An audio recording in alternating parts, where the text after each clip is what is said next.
On the morning of February 17, 1944, a 53-year-old Japanese admiral stood at his window on a tropical island and looked up at a sky he had been told, for 2 years, would always be empty. It was not empty. Hundreds of American aircraft were already overhead. More were coming behind them, and 90 miles to the east, a fleet of 9 American carriers, a fleet that did not exist when this war began, was launching the largest single carrier strike in human history. His name was Masami Kobayashi.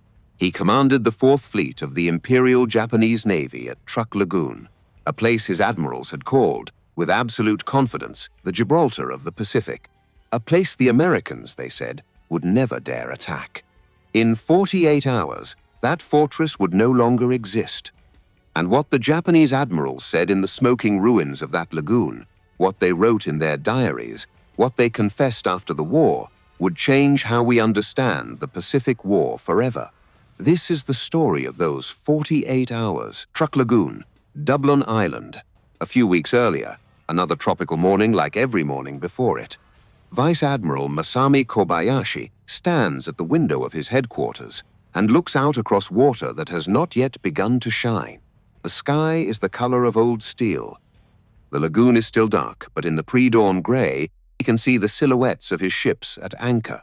He counts them, slowly, the way he counts them every morning. It is his ritual. It is his small reassurance. 58 operational vessels, 300 aircraft on 5 airfields, scattered across the surrounding islands. A garrison of more than 40,000 men. The Gibraltar of the Pacific. He is 53 years old. He has been in the Imperial Japanese Navy since 1911, longer than some of his officers have been alive. He has commanded destroyers and cruisers. He has stood on the bridges of capital ships at the great naval reviews in the inland sea. He has watched the empire rise from a coastal navy of wooden hulls to a fleet that struck Pearl Harbor and reached the gates of Australia. He does not consider himself a brilliant man. He considers himself a faithful one. There is a difference, and he knows which one he is. His chief of staff enters quietly with the morning signals. Kobayashi takes them without turning around. "Any word from Agano?" he asks. "She has been delayed, sir. We expect to report later today." Kobayashi nods. He files this in the same compartment where he files all unsatisfying information, the place where it will not disturb the morning. He has been told by every authority that matters that Truk cannot be attacked.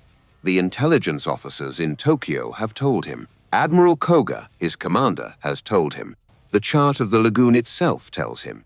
4 narrow passes through the reef. All of them mineable, all of them watched, all of them suicide to an enemy fleet trying to enter under fire. The Americans, he has been assured, will not come here. They are still fighting their way up through the Solomons. They are still bleeding in the Marshalls. They are still rebuilding what was lost at Pearl Harbor.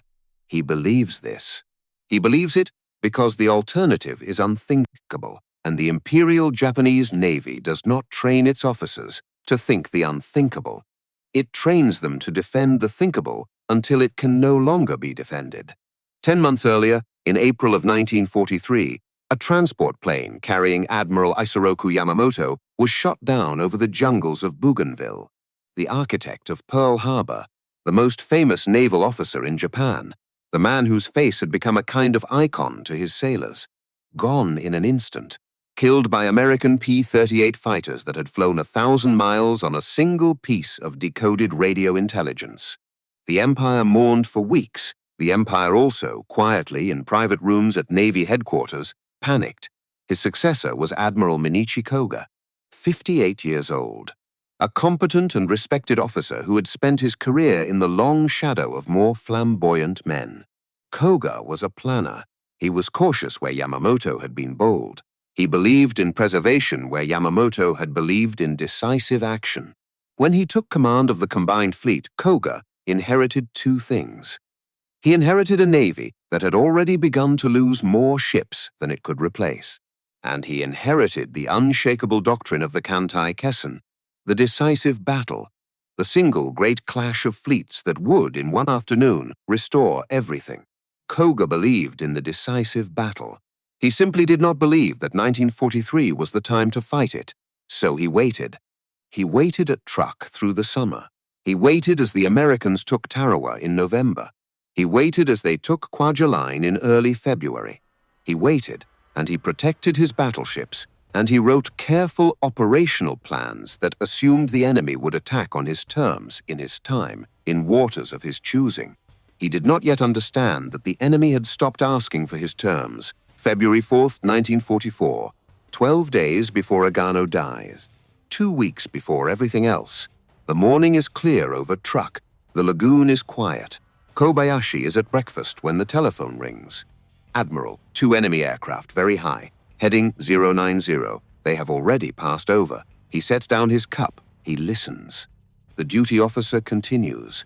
Altitude estimated at 20,000 feet. We could not engage.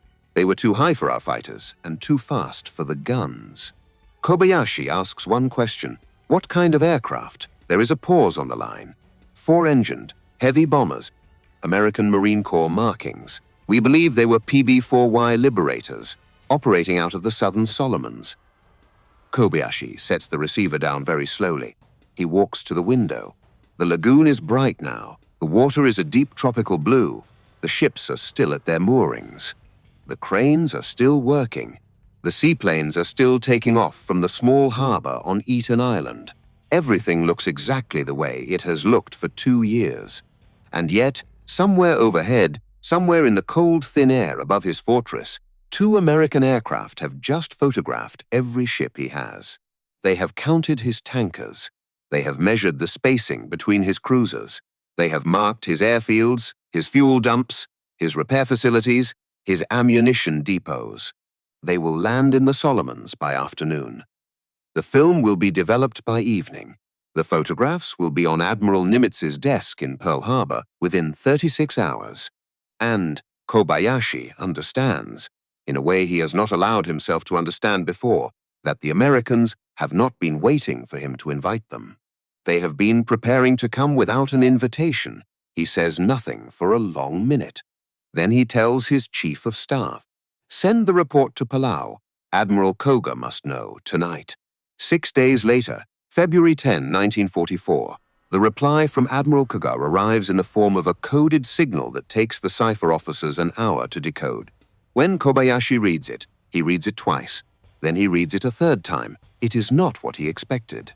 He expected reinforcements. He expected an order to disperse the fleet, to bring additional anti-aircraft batteries forward, to move fighter squadrons in from the Marianas. He expected the kind of message a commander sends when a fortress has been compromised but will still be held. That is not what Koga has sent. The order is short, it is precise, it is final. The super battleship Musashi will sail for Palau immediately. The fleet carriers will sail for Palau immediately. The heavy cruisers will sail for Palau immediately. The combined fleet, in essence, will sail for Palau immediately. What will remain at Truk? The auxiliaries, the merchant ships, the fleet oilers, the repair vessel Akashi, the light cruisers Naka and Katori, a handful of destroyers, the aircraft on the 5 airfields, the 40,000 soldiers and sailors who cannot be moved. And Kobayashi, he sets the order down on his desk. He does not speak for several seconds. His chief of staff waits, the way good chiefs of staff wait, in respectful silence. Finally, Kobayashi says, almost to himself, "He is taking the sword, he is leaving us the scabbard." It is not bitterness, it is observation. Koga has made the correct strategic decision. He has chosen to preserve the capital ships that will be needed for the decisive battle that is still coming, somewhere, sometime. He has chosen to abandon the position that cannot be defended in order to save the force that might still win the war. It is correct. It is also a sentence of death for everything left behind. Kobayashi knows this. He does not write it down. Over the next 4 days, between February 10 and February 14, the heart of the combined fleet slips out of Truk Lagoon. Musashi sails first, gray and enormous, the largest battleship in the world, then the carriers, then the heavy cruisers. They depart at night in small groups to avoid alerting any American submarine that might be watching. The departures do alert American submarines. The submarines watch. They radio Pearl Harbor. Pearl Harbor radios Admiral Raymond Spruance, who is already at sea with the fastest, largest, most modern carrier task force the United States Navy has ever assembled. Spruance is 57 years old. He is methodical. He is patient. He has been called the thinking admiral, and he thinks now, on the bridge of the heavy cruiser Indianapolis, about the gift he has just been handed. The fortress is half empty. The fortress does not know that he knows. He turns to his staff. He speaks quietly, the way Spruance always speaks. We strike on the 17th, before sunrise. February 17, 1944, 5:14 in the morning. Truk Lagoon. The eastern sky is the color of pale fire. The water is still dark, but the reef line is beginning to glow with the first light of dawn. On the outer rim of the lagoon, on a small coral island the men call Otter, a single Japanese lookout sits in a wooden tower with a pair of binoculars and a thermos of cold tea. He is 20 years old. His name is not recorded in any history. He has been on watch since 2 in the morning. He is tired. He has seen nothing all night, except stars. Then he sees the stars move. He blinks. He raises the binoculars. He looks again. They are not stars. There are dozens of them. No, hundreds. Small black shapes against the brightening sky. They are moving. They are moving fast. They are moving together. And they are coming from the east, from the direction of the rising sun. From the direction the Imperial Japanese Navy had been told no enemy would ever come. He grabs the field telephone with hands that have begun to shake. He shouts the words that, somewhere in the operations bunker on Dublin Island, will reach Vice Admiral Masami Kobayashi 12 seconds later. The words that will, in the next 48 hours, end the myth of the Gibraltar of the Pacific forever. Enemy aircraft! Enemy aircraft! Enemy aircraft! The sun has not yet risen, but the future is already in the sky. 5:14 in the morning. The lookout's voice has been heard. The telephone lines across Dublin Island begin to ring. But 90 miles to the east, beyond the curve of the horizon, the first American aircraft are already in the air. USS Yorktown, CV-10, flagship of Task Force 58. Vice Admiral Mark Andrew Mitcher stands on the flag bridge in a leather jacket and a long-billed cap that he has worn for so many years it has become part of him. He is 56 years old. He has been a naval aviator since the days when the airplane was still mostly a rumor. He commanded the carrier Hornet at Midway, where Torpedo Squadron 8 took off from his deck and did not come back. Not one of them. He knows what carriers can do. He knows what carriers cost. This morning in the dark, he has launched the largest single carrier strike of the Pacific War so far. 72 F-6F Hellcats lifted off 5 fleet carriers, Yorktown, Enterprise, Intrepid, and Bunker Hill, joined by the air groups of 4 light carriers, Belleau Wood, Cabot, Monterey, Cowpens. 9 flight decks, more than 600 aircraft within range. 1 target. The first Hellcats are over the lagoon before the lookout on the eastern reef has finished his second shouted warning. Inside the cockpit of one of those Hellcats sits a 25-year-old lieutenant junior grade from East Chicago, Indiana. His name is Alex Vrasiu. He flies with Fighting 6 off USS Intrepid. He has been hunting Japanese aircraft since the spring of 1943. He has 6 confirmed kills. He is about to make 3 more before the sun reaches its midpoint. Vrasiu is not thinking about history. He is thinking about altitude and angle and the small black shapes that have begun to climb up toward him from the airfields below. He is thinking the way every fighter pilot thinks about the next 20 seconds. The Japanese Zeros come up to meet the Americans the way the Imperial Japanese Navy has always come up to meet an enemy. With courage, with aggression, with the willingness to die. What they do not bring is experience. The Hellcats are faster. They are heavier. They carry more guns. They climb almost as well as the Zero, and they dive far better. Above 17,000 feet, the Zero is no longer the better airplane, and the men flying them on this morning, the men climbing into the rising sun above Truk Lagoon, are not the men who flew over Pearl Harbor. Those men are dead. They were killed at Midway, on the burning decks of Akagi and Soryu and Hiryu and Kaga, when their carriers turned into furnaces, and the pilots in the ready rooms had nowhere to go. They were killed in the long, grinding air battles over Guadalcanal in 1942, when every dogfight cost Japan irreplaceable training. They were killed over Rabaul in 1943, when American Lightnings and Corsairs picked them apart squadron by squadron. The Imperial Japanese Navy had begun the war with the finest carrier pilots in the world. Men with 700 hours of flight time, men with 1,000. Men who had flown in China for years before Pearl Harbor was a word anyone had heard. By February 1944, most of those men were ash on the bottom of the Pacific. The men in the Zeros climbing now over Truk are mostly boys. Some have 90 hours of total flight time. Some have less. They have been rushed through training schools that used to take 2 years and now take 6 months. They have been told that the spirit of the samurai will carry them through. They have not been told that the Americans they are about to meet have 1,000 hours each, and a year of combat, and aircraft that were designed in a country still building automobiles for civilians. The first dogfight lasts less than 4 minutes. Vrasyu drops onto a flight of 3 Zeros from above. His first burst hits the leader at the wing root. The airplane simply comes apart in the air. He pulls up, rolls, comes down again. The second Zero tries to turn inside him and cannot. Vrasyu's 50 caliber guns walk a line across the cockpit, and the Zero falls away trailing white smoke. The third pilot panics and dives. Vrasyu follows him down to 4,000 feet, fires once, and watches the Zero hit the water in a long, flat splash that does not even make a fireball. 3 kills in 4 minutes. He climbs back to altitude. He is breathing hard. He is not thinking about the 3 young men he has just killed. He is looking for the next ones. Across the lagoon, the same scene is repeating itself in 100 small variations. Hellcats from Enterprise. Hellcats from Bunker Hill. Hellcats from Essex.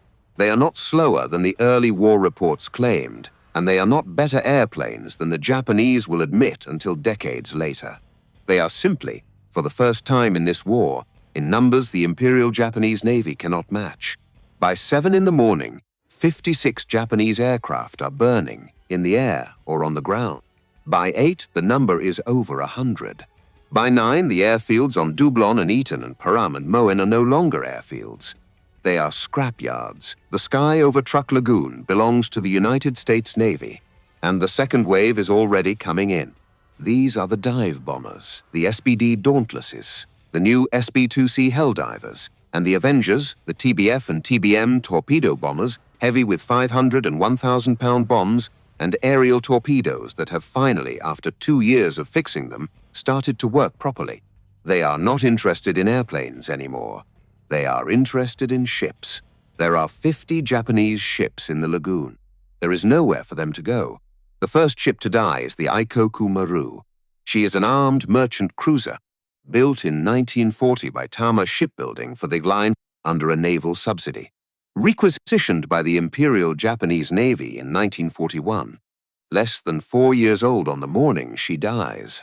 On this morning, she is loaded with aviation fuel and ammunition. She is moored on the western side of the anchorage. She has a crew of nearly 900 men. At 9:25 in the morning, 2 American dive bombers drop on her from 12,000 feet. One of the bombs goes through her main deck and detonates in a magazine. The explosion is not like other explosions.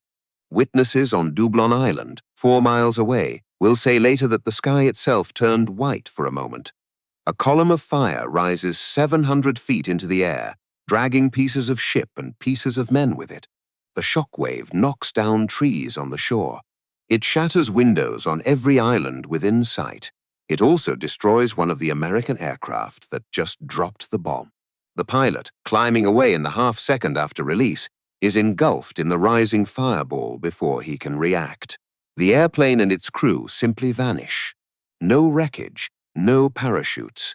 The United States Navy will list the names as missing in action, and the families will be told months later that there was nothing left to bury.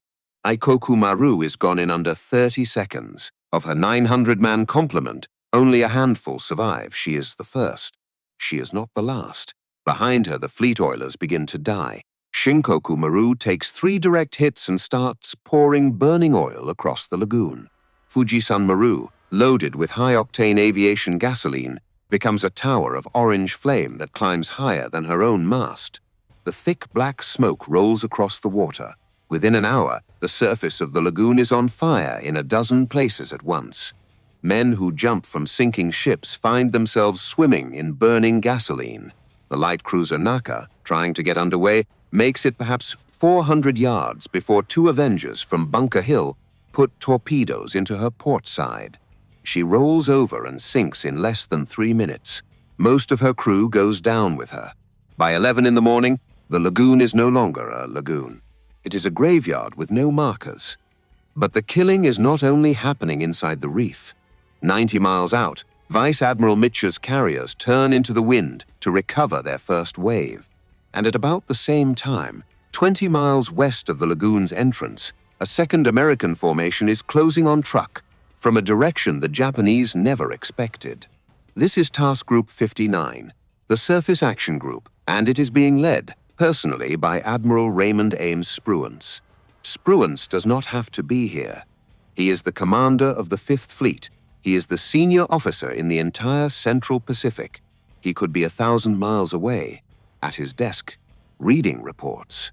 He's chosen, instead, to come along on this operation on the heavy cruiser Indianapolis, with 2 battleships, 2 cruisers, and 4 destroyers, to do something the Imperial Japanese Navy has been waiting 2 years to see. He has come to fight a surface battle. The Japanese have been writing memoranda about the decisive battle since the 1920s. The Kantai Kessen, the great fleet engagement on the open sea, where battleship would fight battleship, and the outcome of the war would be decided in a single afternoon.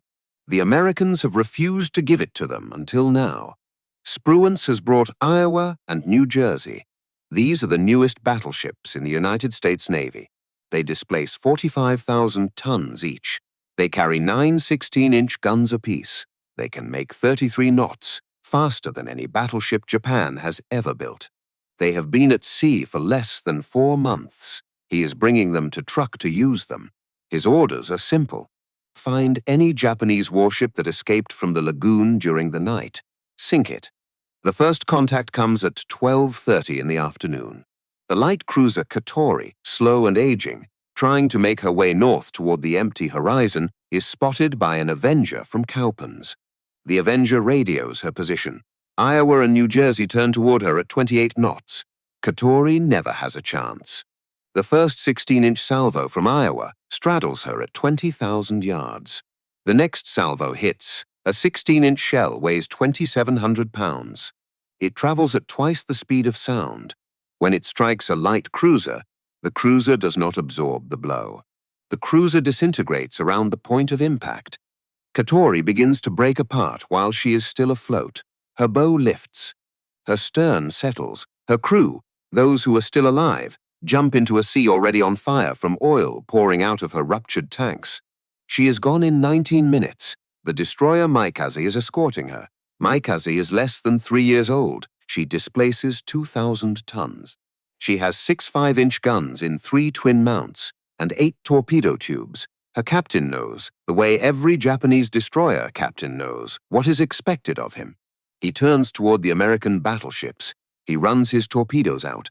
He fires a full spread of long lance torpedoes at maximum range. They are the best torpedoes in the world. If even one of them hits Iowa or New Jersey, it will change the battle.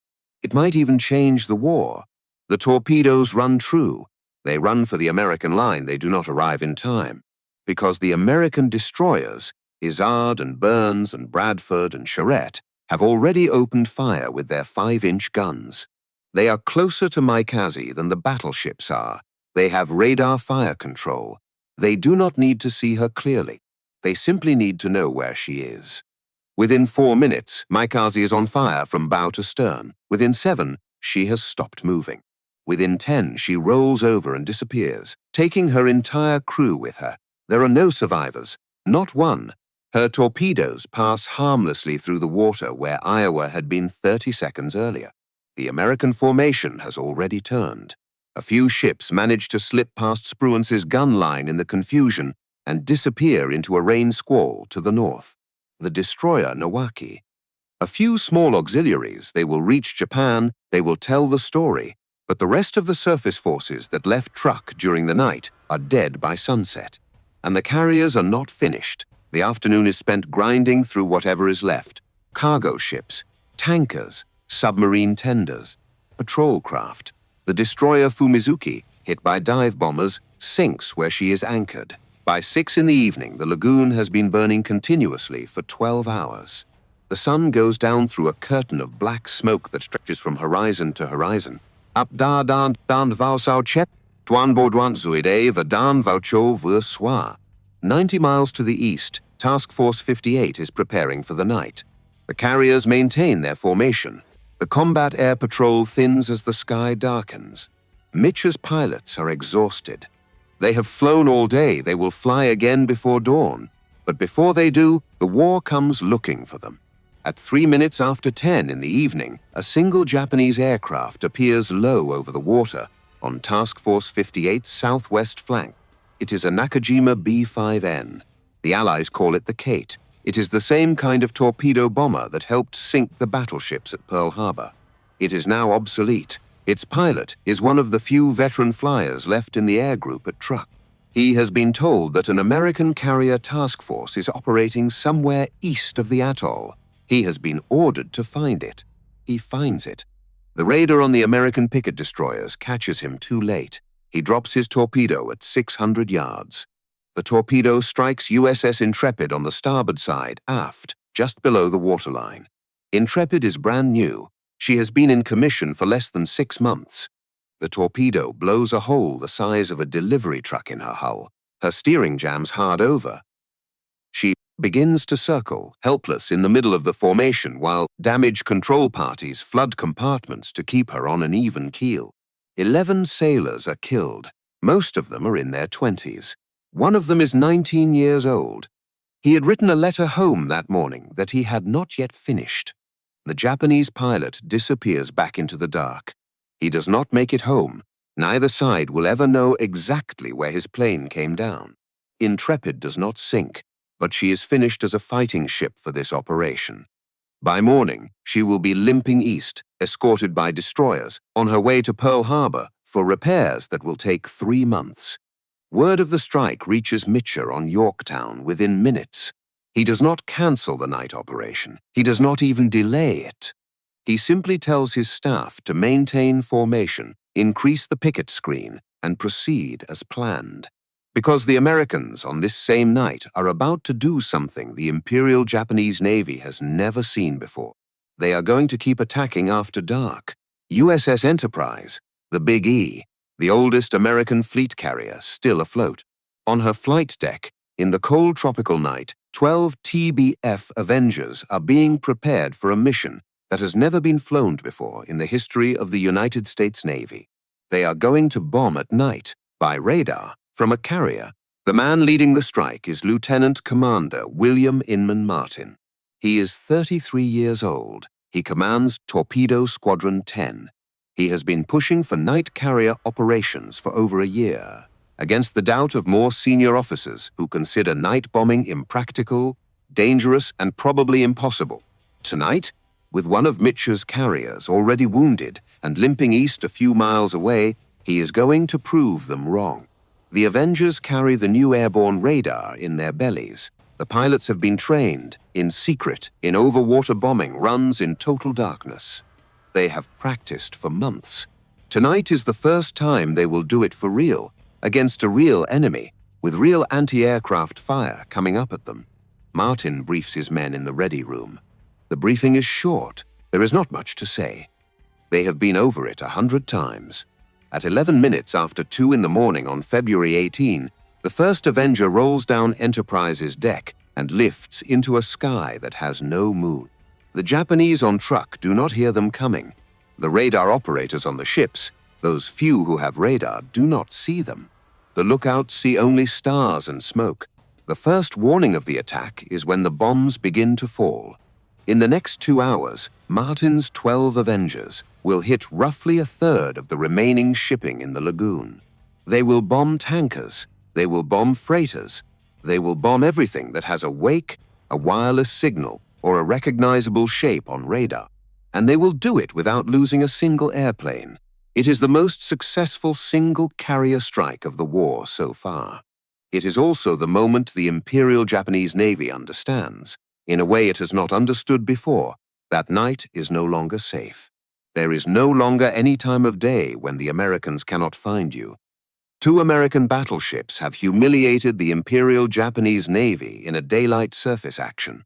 12 American torpedo bombers have invented night carrier warfare, and 1 Japanese pilot in an obsolete airplane on a one-way mission has reminded the United States Navy that the war is not a one-sided thing. No one in this story is invincible. No one in this story will go home unchanged. The sun comes up on February 18 over a lagoon that no longer functions as a Navy base. Vice Admiral Kobayashi has not slept. He has spent the night in his command bunker on Dublon Island, listening to reports come in that are not reports anymore.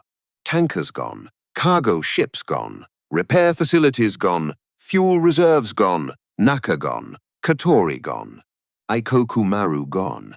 The repair ship Akashi, the only one in the Central Pacific, beached and burning on the shore of Pfeffern Island. He drafts a final message to Admiral Koga at Palau. It is short, it does not editorialize, it does not argue, it does not blame. It simply states what the morning has confirmed. Truk Lagoo is no longer a strategic asset of the Imperial Japanese Navy. He signs the message and hands it to his radio officer. Then he walks to the window of his command bunker and looks out across the harbor he has been told all his life was untouchable. The lagoon is full of dead ships. The sky is full of American aircraft, coming in for one final pass to finish anything still afloat.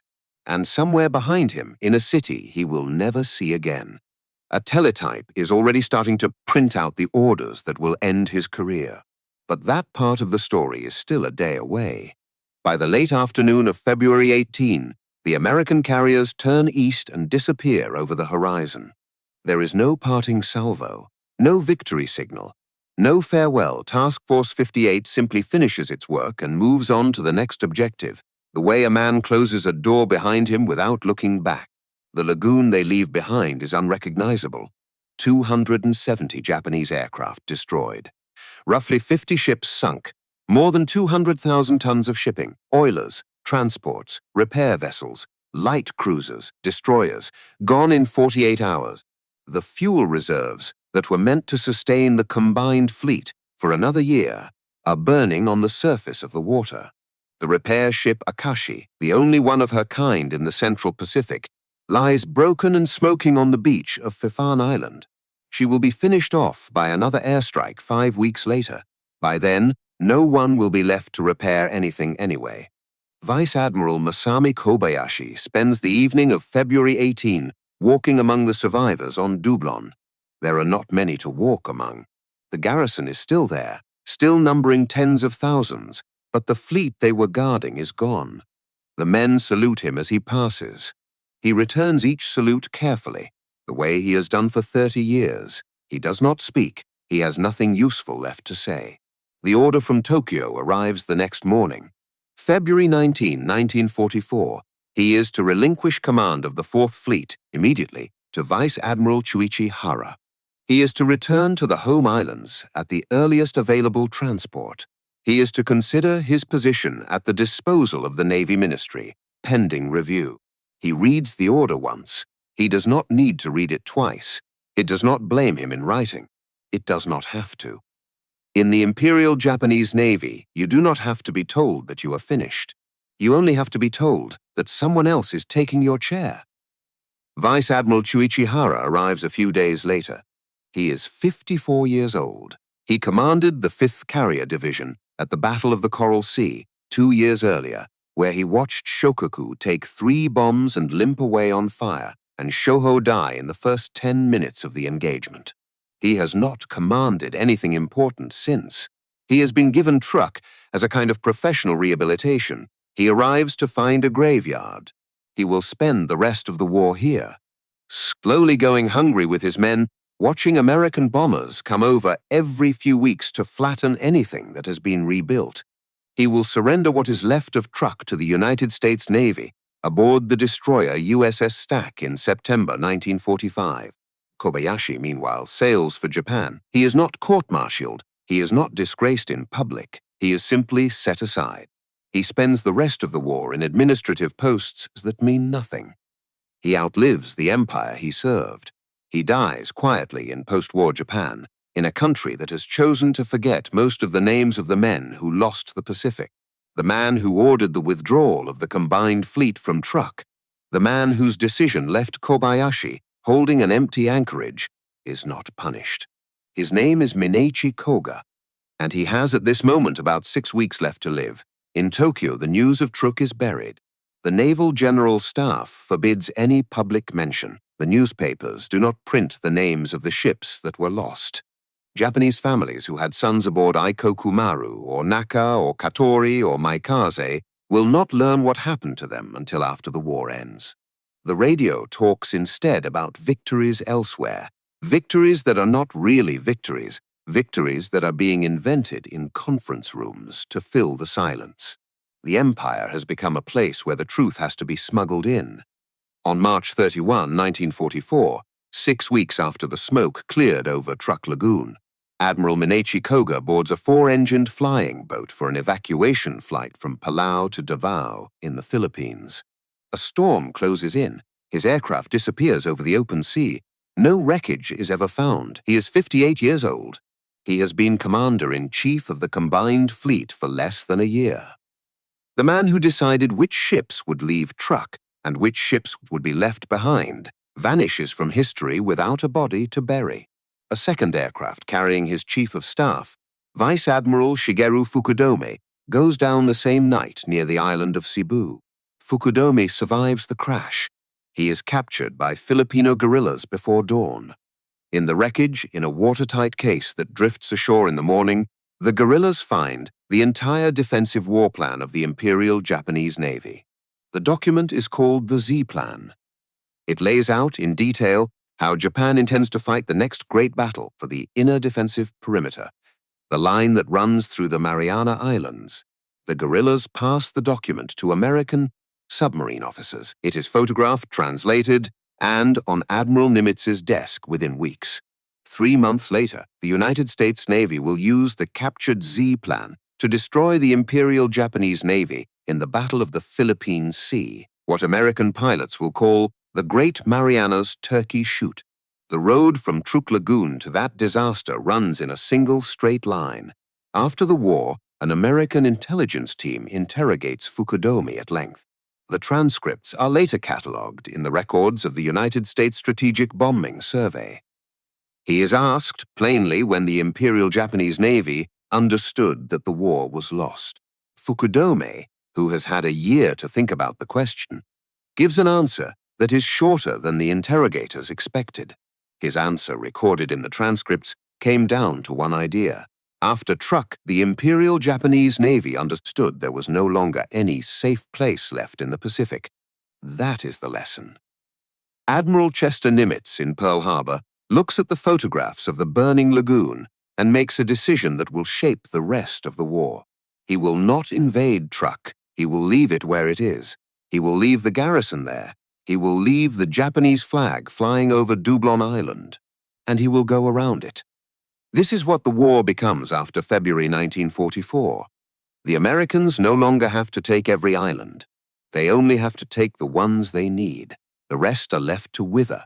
Tens of thousands of Japanese soldiers and sailors will spend the next 18 months on the islands of Truk Lagoon, slowly running out of food. They will eat their work animals. They will eat the rats. They will plant gardens in coral soil that does not want to grow anything. By the time they surrender in September 1945, many of them weigh less than 100 pounds. Some weigh much less. They never see another American ship sent against them. They never see another American landing force.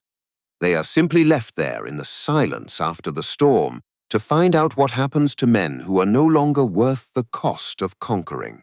25 years later, in 1969, the French underwater explorer Jacques Cousteau brings a research vessel to Truk Lagoon and sends divers down to the wrecks. They find Aikokumaru still recognizable, lying on her starboard side in 200 feet of water. They find Shinkoku Maru, her decks covered in coral, her engine telegraph still set on the order it received the morning she died. They find Fujisan Maru, her hull blackened, her cargo holds open to the sea. They find rifles neatly racked. They find sake bottles. They find sailors' shoes. They find bones. In the documentary made from the expedition, Truk Lagoon is described as an underwater Pompeii. The phrase sticks. He is not wrong. Today, the wrecks are a protected dive site. Visitors come from around the world too to swim through the broken hulls and look at the rusted gun barrels and the empty engine rooms where Japanese sailors once stood watch. The water is clear and warm. The fish are abundant. The lagoon is once again the most peaceful place in the Central Pacific. But somewhere down there, in the silt and the shadow, there are still men who never came home. And the lesson their deaths were meant to teach, that a great power cannot win a modern war on courage alone when the enemy is fighting it with factories that never sleep, is a lesson that every generation seems to have to learn again, the hard way, for itself. That was what the Japanese admirals saw when America's massive carrier fleet suddenly appeared over Truk Lagoon. Not a battle, not a defeat. The end of one kind of war, and the beginning of another.